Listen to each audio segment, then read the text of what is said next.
Tere! Talvel kuumutab, suvel külmutab. Nii me eestlased siin parasvöötmes elada sooviksime. Aga selge on see, et mida edasi, seda optimaalsem ja kestlikum kogu see kütmise ja jahutamise jant peab olema. Tänane erisaade liigub mööda torusid ja küttesüsteeme toasooja teemadel nii kodudes kui ka kontorites.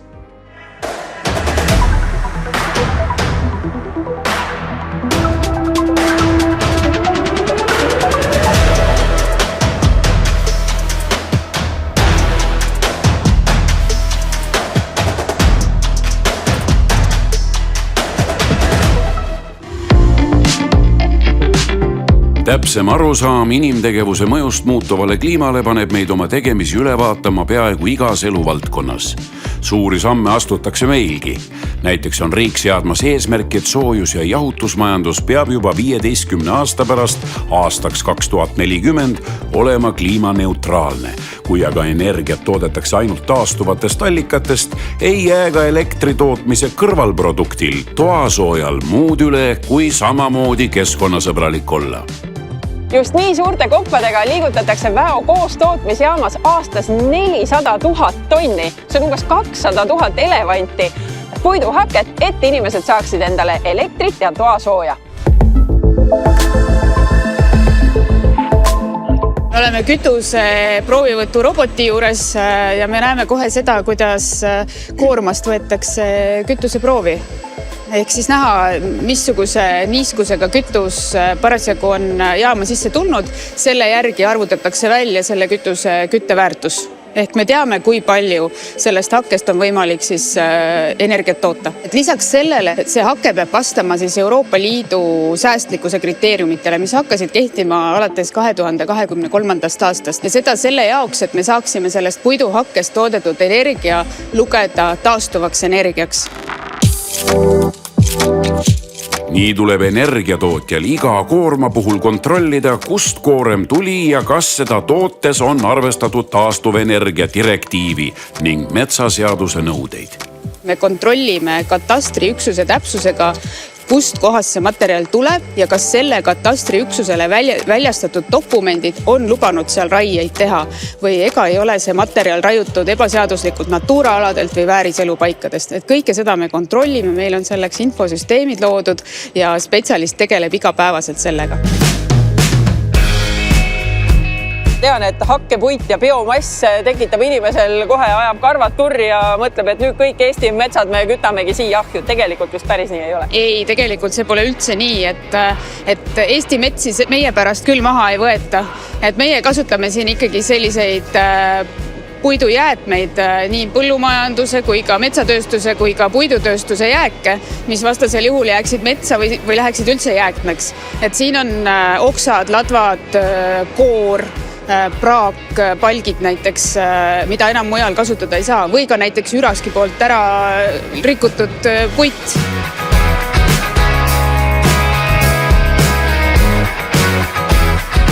Tavaline inimene istub oma korteris, võib-olla tegelikult väga ei mõtle, et kus see soe tal siis lõpuks tuleb ja mis seos võib olla toasoojal üldse sellise kvaliteetse energeetikaga.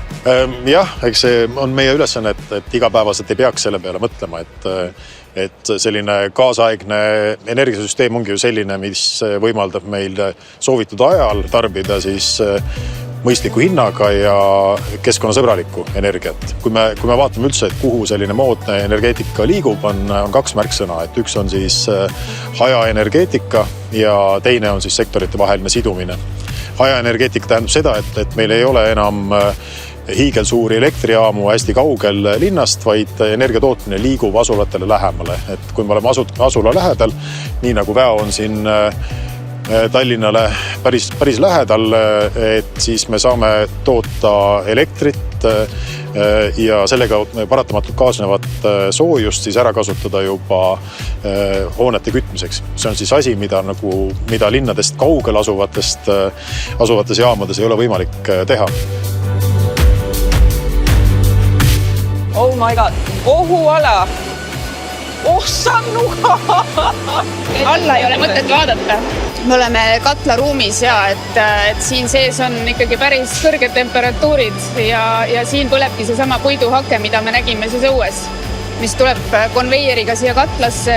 Siin toodetakse keevkihttehnoloogiaga kuumaooru ja mis siis muundatakse elektriks ja üle jääb soojus. Jätkusuutliku energia põhiline tootmisvalem näeb niisiis ette, et energiatootja on tarbijale võimalikult lähedal. Nii on samaaegselt tagatud varustuskindlus ja ka kaod on väikesed.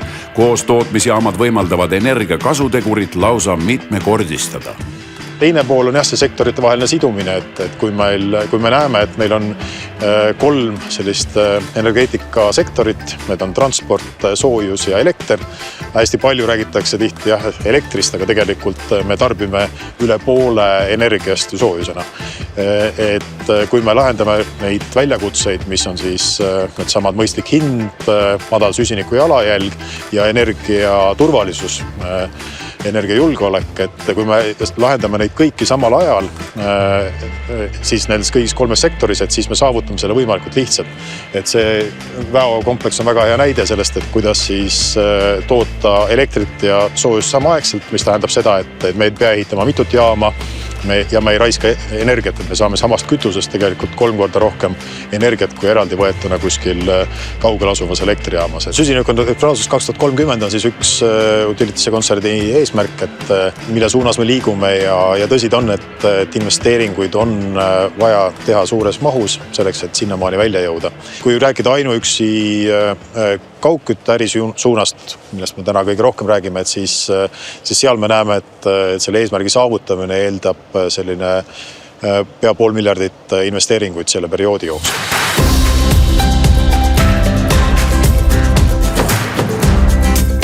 Siin teise generatsiooni kaugküttetorud olid sellised, et torud olid sellises künades ja sinna oli siis isolatsioon ette pandud. Et nüüd moodsad torud, mida praegu pannakse, on otse maha. On näha, et see isolatsioon on nähtavasti sealt ammu juba nagu ära kadunud ja soojuskindlus on ju selle võrra ja kaod on selle võrra suuremad. Et siis neid paigaldati kuni 90-ndateni. Kõik sellised, meie mõistes nõukogude ajal paigaldatud torud on sellised. Me asendame vanu torustikke uue vastu, sellepärast et uued on keskkonnasõbralikumad, nad on energia tõhusamad ja vanad on ka kulunud. Ja nüüd on küsimus, et kuidas seda teha, et infrastruktuuri üleüldiselt ei peaks vahetama niimoodi, et nüüd tuleb kampaania, nüüd vahetame kõik korraga ära. Et see esiteks ei ole haldussuutlik, me ei ole neid ehitajaid nii palju. See viiks hinnad üles, aga teine asi, et see peaks ka üldiselt kogu linna üles kaevama. Et me oleme siin, Tallinna kontekstis oleme jõudnud umbes tasemele, et 70% torustikust on vahetatud, kõik magistraalid ja suuremad osad on vahetatud ja nüüd me liigume asumi põhiselt, et vahetame kõik ära. Meil on plaan aastani 2034, et selleks ajaks peaks olema vahetatud kogu linna all eelisoleeritud torude vastu ja üldiselt mingil hetkel tuleb seda jälle otsast peale hakata. Ja umbes 15 kilomeetrit aastas me vahetame ja kuskil 6-7 kilomeetrit aastas me ehitame uusi torustikke, liitmaks siis uusi asumeid, nagu me siin ka just nägime. Nii liitub lisaks uhkele Kadrioru muuseumile Eesti suurima kaugkütteettevõttega isegi presidendi kantselei ja mitmed teisedki tähtsad hooned erinevates uutes liituvates piirkondades. Lisaks väo koostootmisjaamale soojendavad tallinlaste vett ka väiksemad katlamajad, mis üle linna laiali. Nii on vähendatud ka turvarisk. Kui kuskil on süsteem katki, saab mujal koormust tõsta ja vett ringi juhtida ilma, et klient sellest arugi saaks. Vana üldse see kaugküttesüsteem Tallinna all on? Esimesed hooned liideti süsteemist 1959. Nii et turvaliselt saab öelda, et üle 60 aasta vana. Ja mis siin salata, on ka mõned lõigud, mis küll nüüd ootavad pikisilmi välja vahetamist, on ka sellest aastast. Laias laastus töötabki kaugküttes edasi, et koostootmisjaamas või katlamajas tuliseks aetud keemiliselt töödeldud vesi pumbatakse läbi torustiku hoonete soojussõlmedesse, kus metallist soojusvahetite abil annab vesi sooja edasi majade endi kütteks kasutatavale veele ning soojendab üles ka kraanist tuleva tarbevee. Kas on kaugkütte ABC, et kui ma räägin kaugkütte torustikust, siis ma pean alati rääkima, et tuleb korrutada 2. 1 kilomeeter toru on tegelikult 2, sest sul on soojuskandja, mis läheb hooneteni ja külm, mis peab tagasi tulema, see on suletud süsteem. Et selles mõttes, kui ma ütlen, et Tallinnas on meil maa all on 520 kilomeetrit torusid, see reaalselt on 520 korda 2. Üksi Tallinna alla on peidetud üle 500 kilomeetri kaugküttetorusid. Üle Eesti on torustikku aga lausa 1700 kilomeetrit. Selle abil saab köetud 17 000 erinevat hoonet.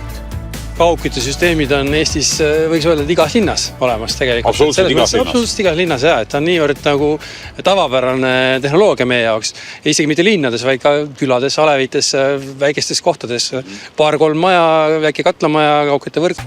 Millega üldse siis kaugküttesüsteemi Eestis toidetakse? Noh, ma kujutan ette, et masuuti enam ei pihustata, otse tulekoldesse musta sütt enam ei kühveldata kühvliga. Aga eks siin Eesti kohalik põlevkiviõli, ka maagaas on tegelikult siiski nagu pildil ja muidugi ka sellised uudsemad lahendused, et küll mõeldakse nagu soojuspumpade peale vaikselt mõeldakse soojuse salvestamise peale jälle, kus sa saad võib-olla otse elektrist salvestada, kui elekter on nagu üliodav, aga siiski puiduhake, me oleme metsariik, meil on nagu metsa ligi 50% Eestimaa pinnast on nagu metsaga kaetud, et kuhu me need jäägid ikkagi siis paneme nagu. Aga kas seda muret ei ole, et see ühel päeval see puiduhake nagu selle varu ei ole piisav? Ma arvan, et ei ole. Ma arvan, et metsa on meil ikkagi siiski nii palju, et ja loomulikult ta sõltub sellest, et kas sellele nagu põhipuidule on turg. Majandussituatsioon peab nagu olema, kõik asjad peavad olema täidetud. Puidule peab olema nõudlus ja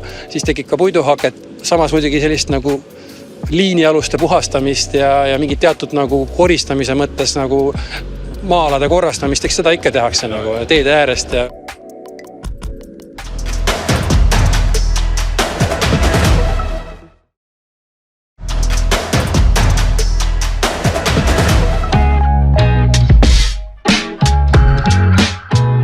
No selge on see, et tänapäeva maailmas optimeerimine on oluline. Kuidas sa näed, kas see on ka trend nagu uute arendajate seas, et kellega te teete tegelikult tihedat koostööd? Ja, et me saame ikkagi tegelikult päris palju niisugused koostööpakkumised. Meil on siin plaanis teha uus arendus, kas te oleksite huvitav ennast ehitada siia kaugküttevõrku.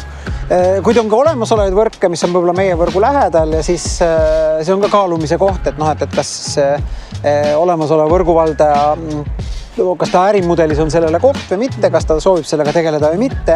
Ja siin on võimalik leida alati kahepoolseid huvitavaid nagu lahendusi. Et hiljuti tõesti me liitsime Keilas 2 toimivat võrgupiirkonda. Võimalused seda võrku optimeerida on oluliselt rohkem. Ja tänu sellele tuua alla siis kogu linna heitmed ja ka hind. Tänaseks on siis Utilitase trass, võrgutrass ühendatud Keila tööstuspargi trassiga. 52 hektarit ala, vähemalt 35 hoonet, üle 100 firma, kes siin tööstuspargis toimetavad. Keila tööstuspark on olnud aastakümneid iseseisev võrgupiirkond ning läbi on katsetatud kõik küttelahendused. Masuudist ning põlevkivist nõukogude ajal erinevate gaasikütmise võimalusteni lähemast minevikust. Arendajate trend on üldine. Kui tööstuse juurde ei saa rajada päikese- või tuuleparki, on kaugkütte järgmine lahendus, mida kaalutakse.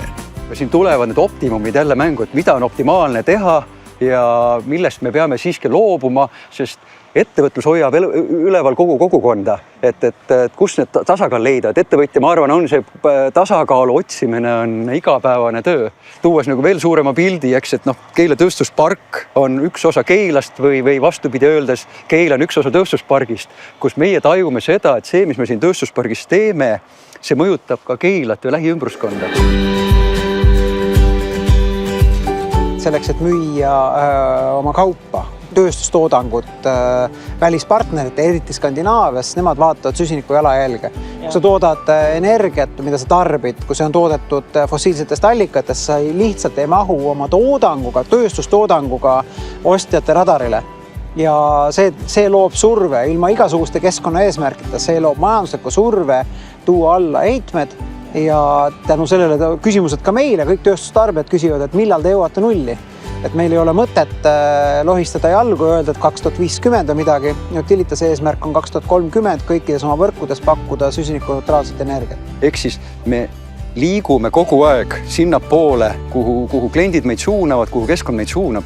Aga need sammud ei saa olla kiired, just see sama mastaap ei ole ühe kortermaja, vaid siin on hooneid, siin on kliente ja siin on püsivaid suhteid, mida ühe korraga ei muuda. Kuidas sa arendajana näed tegelikult täna, kuidas see on, kas see klientidelt juba tuleb ka see soov, et tegelikult me soovime kestlikku kütet? Otse loomulikult, see on juba aastaid niimoodi ja me ise oleme ju selle nimel vaeva näinud, me mõtiskleme, me näeme visioonis ennast ju ka väga kestlikuna, stabiilses soojamajanduskeskkonnas, kus rohejalajälg on võimalikult väike. Me juba aastaid paneme päikesepaneele katusele. Me otsime neid lahendusi igapäevaselt, aga nagu veel kord, need muutused ei ole nii kiired, kui eemalt vaadates võiks nagu öelda, et no mis see asi ära ei ole, sest siin on jutt on miljonitest rahalisest eurodest ja üks on otsus, aga projektid, kooskõlastused ja kõik need on aastaid, 5-10 aastat. Vaatan isegi siia kraavi praegu sisse, siin on ju tegelikult näha veel lisaks sellele kaugküttetorule veel igasuguseid torusid. Kuidas te ju optimeerite? Te teete linnaga koostööd ja kellegagi veel? Linnaga, veega, just, et eelkõige just, et suuremad kommunikatsioonivaldajad ongi vesi, veeettevõte, kellel on siis nii joogivee, reovee kui ka sadevee kanalisatsioon, nii et seal neid torusid, mida koos teha, on päris palju. Ja tehakse ka koos või? Ja tehakse ka koos ja üha enam ja ütleme, see läheb ju kokkuvõttes.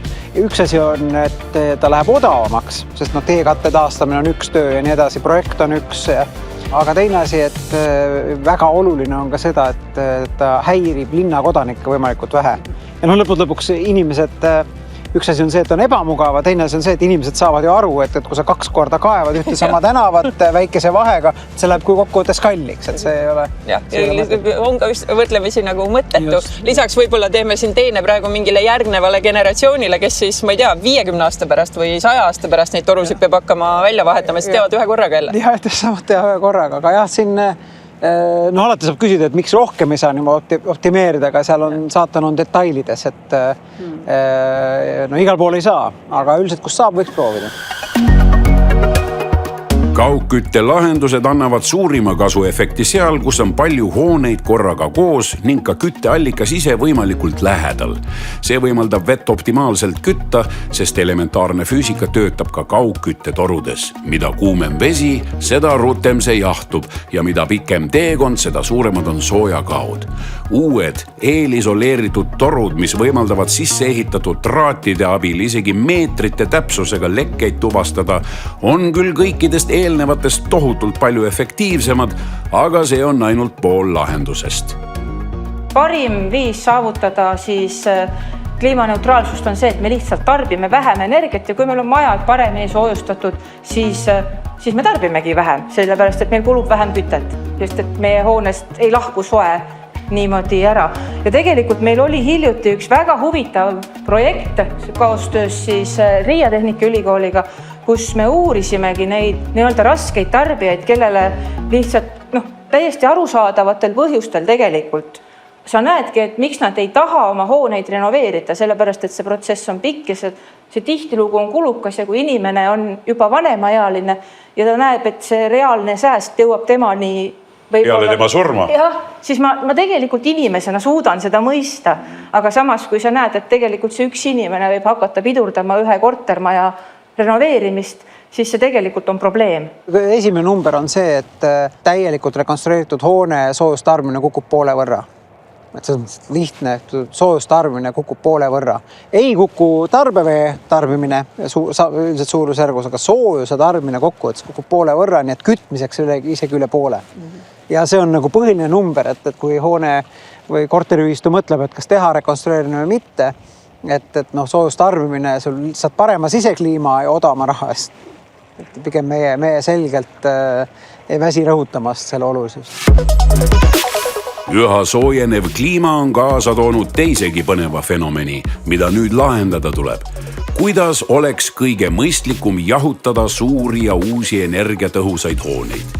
No kaugkütte kõrval on tegelikult üha enam hakanud levima ka siuke sõna nagu kaugjahutus. Mis see üldse tähendab?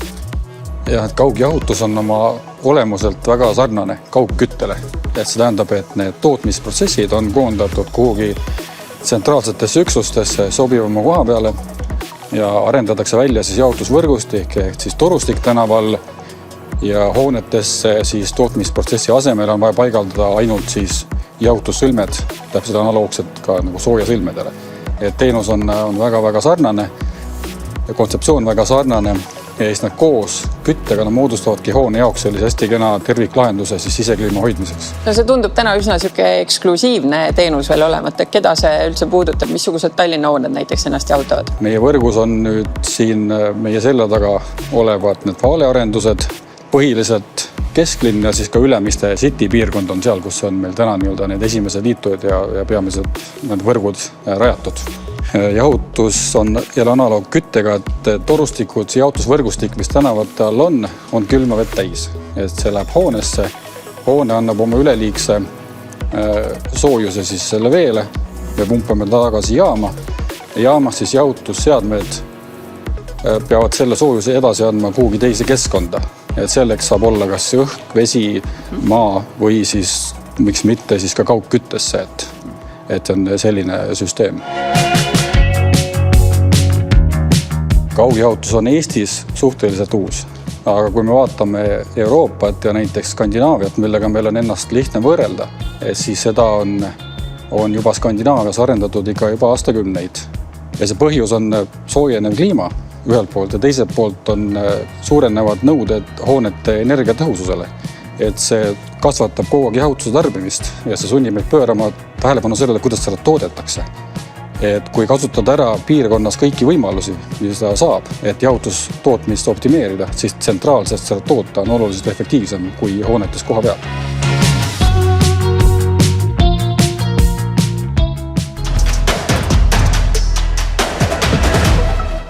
Selles ilusas sügisilmas sügisjooniku puu all seistes, samas vastu minnes külmakraadidele, saangi teile soovida sooja tuba ja sooja südant. Kohtumiseni järgmises jäljesaates.